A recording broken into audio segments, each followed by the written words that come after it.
राधे राधे राधे राधे। जय श्री कृष्ण जय श्री कृष्ण।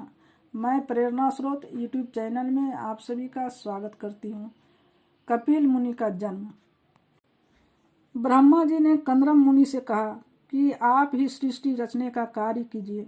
कंदरम मुनि ने 10,000 वर्ष तक प्रभु की तपस्या करके जो वर पाया, उसकी भक्ति उनकी पत्नी जो मनु जी की पुत्री थी, ऊषक गर्भ से जिस बालक ने जन्म लिया, उसका नाम कपिल मुनि हुआ, जो भगवान विष्णु के अवतार थे। उन्होंने जन्म लेते ही अपने पिता से कहा, देखो मैं आपके घर जन्म लेकर अपना वचन पूरा कर दिया है। देवहूति की कोख से जो कन्याओं ने जन्म लिया, इस प्रकार से प्रभु की शक्ति और ब्रह्मा जी की कृपा से सृष्टि की रचना आरंभ हुई। कपिल मुनि ने अपने ज्ञान से कहा, हे प्राणी, वह पापी जो माया को नहीं त्यागता, माया पुरुष को कभी नहीं त्यागता और प्राणी पुरुष प्रकृति को कभी नहीं त्याग सकता। जिस प्रकृति के आशय से वर्षों का बंधन माना है, फिर उस प्रकृति से विलय कैसे हो? इसका एक ही उपाय है, वैराग्य की प्राप्ति से मन भगवान में लीन हो जाता है। जो माया को चीज से वह ब्रह्म स्वरूप होकर स्थित हैं। कपिल मुनि मानवता के कल्याण के लिए जो कार्य दिखाया, उसे कौन भूल सकता है। उन्हीं के स्थान और उनकी कृपा से यह संसार हमें नजर आ रहा है। कपिल जी कहते हैं, हे माँ, इस संपूर्ण जगत में मानव श्रेष्ठ हैं। उनसे जिन्हें इंद्रियों का ज्ञान है, जिससे श्रेष्ठ ज्ञानी हैं, उनसे श्रेष्ठ जानने वाले और उनसे श्रेष्ठ चौपाए और उन सबसे श्रेष्ठ मानव हैं। और संपूर्ण जगत में वही सर्वश्रेष्ठ हैं जो अपने आप को मेरे अर्पण कर दे। मोह माया के जाल में फंसकर यह ईश्वर को भी भूल जाता है, और जब उनकी मृत्यु हो जाती है तो सब कुछ इसी संसार में रह जाता है। संसार भर को अपने अधिकार में लेने वाला यह मानव खाली हाथ आता है और खाली हाथ जाता है। हाँ, केवल यदि उसके साथ जाता है तो उसका कर्म करते समय जब यमदूत पापी प्राणी को यमलोक की ओर ले जाते हैं, तब उनके पापी कर्मों का दंड देने के लिए मारते हुए पीटते हुए ले जाते हैं। जन्म मरण के इस चक्र को आवागमन कहते हैं। कपिल मुनि ने वह ज्ञान अपनी माँ को सुनाया तो माँ आश्चर्य से पूछी, हे मुनि श्रेष्ठ, तुम इतने ज्ञानी होकर मेरे पेट में कैसे पहुंच गए? कपिल जी कहते हैं, हाँ माँ, मैं इस अज्ञानी और पापी लोगों को अंत करने के लिए पृथ्वी पर अवतार धारण करता हूँ। मुझे जन्म देकर तो आप सदा के लिए मुक्त हो गई हैं। तभी माँ खुश होकर बोली, हे प्रभु, यह तो कल्याण हो गया। अब तो मुझे इस संसार से जाने की आज्ञा दो, मेरा कार्य पूरा हो चुका है। कपिल जी कहते हैं, हाँ माँ, आप वैकुंठ में जाओ, अब मैं अपना कार्य करने के लिए जा रहा हूँ। ऋषि कहते हैं, कपिल मुनि की आज्ञा पाकर उनकी माँ ने समाधि ली। विदुर जी, जो भी प्राणी कपिल मुनि की इस कथा को सुनता है, उसका कल्याण होता है, वह सीधा स्वर्ग लोक में जाता है। चौथा स्कंद। मैत्रेय जी बोले, हे मुनि, स्वयंभुव मनु ने शतरूपा से 3 कन्याओं की आकृति देव होते हुए वसुति पैदा हुए। मनु ने आकृति ऋषि के साथ विवाह कर दिया कि उसकी जो संतान होगी उसे मैं लूं। रुधि प्रजापति ने उस आकृति से एक जोड़ा पैदा किया। उनमें से जो पुरुष थे, यज्ञ स्वरूपधारी विष्णु थे, उनका नाम यज्ञ हुआ। जो कन्या थी वह लक्ष्मी के अंश से उत्पन्न दक्षिणा थी। दक्षिणा जब बड़ी हुई तो उसका विवाह यज्ञ से हुआ। उसकी कोख से तोष, परतोष, भद, सेति, बृहस्पति, इत्रमिरु, कवि, विभु, स्वदे, सुखदेज, रोमन नाम के 12 पुत्र हुए। और यज्ञ भगवान देवताओं के स्वामी इंद्र व मनु को अपनी देवहूति नामक कन्या कद्रम ऋषि को दी थी। उसका वर्णन तो पहले भी किया जा चुका है।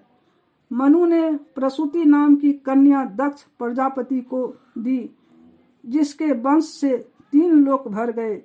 देवहूति को 7 कन्याएं थी। कला, जिसका मारीच के साथ विवाह हुआ, उससे कश्यप और पूर्णमान 2 पुत्र हुए। पूर्णमान के विरज और विश्वन के 2 पुत्र हुए और देवकुल्या नाम की एक कन्या भी हुई। यह देवकुल्या प्रभु के चरण धोने के लिए आकाश गंगा हुई। अत्रि मुनि की पत्नी अनसुईया ने ब्रह्मा, विष्णु और शिव के अंश से चंद्रा, दत्तात्रेय और दबीसा पैदा हुए। तभी विदुर जी ने पूछा, हे महामुनि, यह रचना संसार करने वालों तीनों देवता अत्रि मुनि के घर ही क्यों पैदा हुए? ऋषि कहते हैं, विदुर जी, जब ब्रह्मा जी ने अत्रि मुनि को सृष्टि रचने के लिए कहा था, तब उन्होंने आरंभ कर दिया। इससे ऋषिवर के शोक से अग्नि प्रकट हुई, जिससे संसार जलने लगा। तभी भगवान हरि ऋषि के आश्रम पहुँचे। उनके साथ ब्रह्मा जी और महादेव जी भी पधारे। इन तीनों को एक साथ देखकर अत्रि जी ने उन्हें आश्चर्य से देखा, फिर उनके चरणों में झुककर प्रणाम किया, फिर उनकी सेवा की। तभी वे प्रसन्न होकर बोले, हे मुनिवर, आप शांत हो जाएं। हम तीनों के आने से आप में से जो पुत्र पैदा होंगे वे सारे संसार में प्रसिद्ध होंगे। बस इस वरदान से उनके घर में चंद्रमा दत्तात्रेय प्रकट हुए थे। अंगिरा मुनि की स्त्री यदु के 4 कन्याएं पैदा हुई। इसके साथ ही पूरी मानव जाति का विकास होने लगा। इस प्रकार से अनेक ऋषि मुनियों की कृपा से यह मानव जाति दिन प्रतिदिन बढ़ने लगी। भगवान विष्णु और ब्रह्मा जी का यह स्वप्न पूरा होने लगा। मानव जाति के इस विकास के साथ ही देवों और असुरों की जाति भी बनने लगी। असुरों ने धरती पर जो अत्याचार आरंभ किए, देवताओं ने भगवान विष्णु के आगे हाथ जोड़कर प्रार्थना की कि हमें इन पापियों से बचाओ। प्रभु ने देवताओं की प्रार्थना स्वीकार कर ली और भगवान कृष्ण का रूप धारण कर पृथ्वी पर अवतार धारण किया। विदुर जी बोले, हे महामुनि, मुझे आप यह बताने का कष्ट करें कि दक्ष प्रजापति ने शिव से कैसे शत्रुता की। ऋषि कहते हैं, विदुर जी, पहले विश्व ऋषियों से यज्ञ में सारे मुनि, महर्षि, तपस्वी इकट्ठे हुए। जैसे ही दक्ष प्रजापति सभा में आए तो उन्हें देखकर सब ऋषि मुनि खड़े हो गए, परंतु ब्रह्मा जी और महादेव जी ऐसे ही शांत बैठे रहे। तभी दक्ष जी ने यह अनुभव किया कि शिव ने मेरा अपमान किया है। यह बात ध्यान रहे, दक्ष की पुत्री का विवाह शिव से हुआ था। तभी दक्ष जी क्रोध से भरकर बोले, यह महादेव पापी हैं, यह कामी हैं, जिसे बड़े लोगों का सम्मान नहीं करना आता, वह देव कहलाने का अधिकार नहीं रखता।